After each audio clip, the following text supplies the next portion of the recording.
example, sort of like an actual something resembling a policy proposal. This isn't going to be like that. Unfortunately, we basically spent up until the past 20 minutes just discussing very thoroughly one particular issue, which is kind of, I mean, I think the only way we could describe it in like common terms would be maybe like xenophobia. We used the returning foreign fighters as our starting point. We very quickly started talking about the wider problem of terrorism and homegrown terrorism, and how that is perpetuated by a growing sense of Islamophobia in Western states. The othering of others, basically. So our solution, or our attempted solution to that sense of disconnection between Muslim communities and the rest of society is kind of as follows. Okay.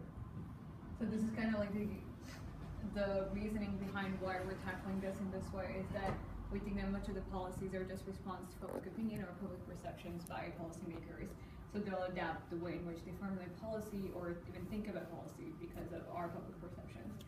So we're trying to target the knowledge gap. This is not patronizing. We're not saying that people are what we are. That people don't have, that there is an inherent lack of knowledge or at least misperception. So we're trying to tackle that. And the fancy sectarian social fractures that lead to misled public perception is basically what we're trying to tackle.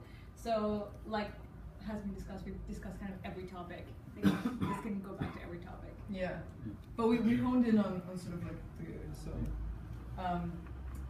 So the one policy area that we felt was kind of fundamental to the execution of our social responsibility program was basically like education and making it sort of educational campaign. And we don't just mean do this via like the traditional institutions of like sort of schools and like universities. We kind of mean actually informalizing kind of cultural education through social media, also like within corporate environments, and even in things like community centers. And I think like what we're trying to envision here is kind of when you're in the waiting room at the sort of the UGP, you see that there are so many NHS pamphlets about like STIs or like pneumonia, whatever, and then you pick them up and you're like, oh, okay, I didn't know that. And that's sort of what we're trying to do. We're trying to embed this very like we're trying to embed the core value of just like unity and equality through more passive means.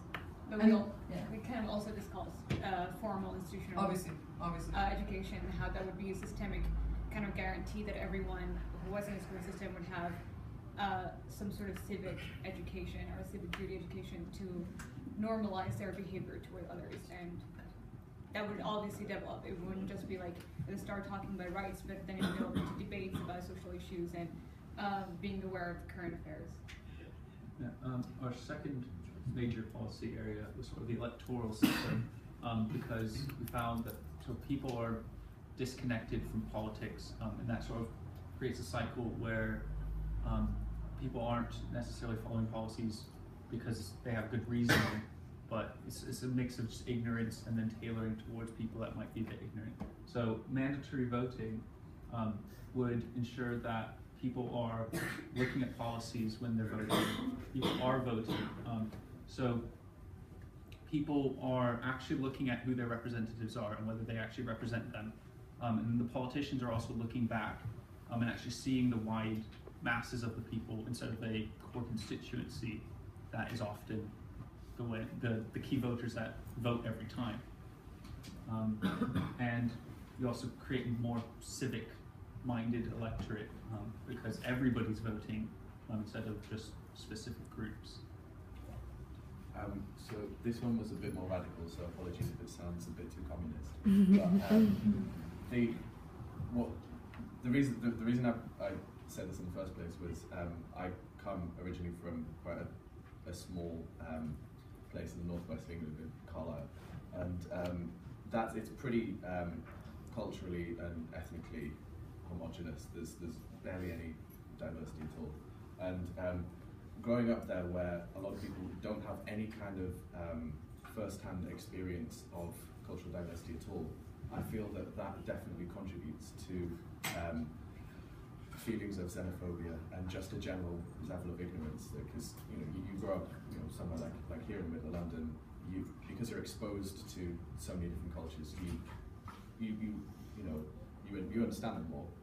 So the idea of communities that are based in social housing districts, encouraging new social housing clients to disperse them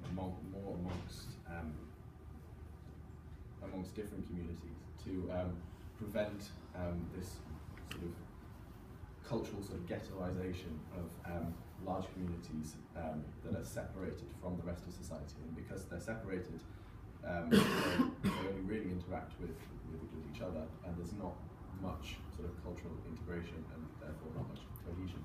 So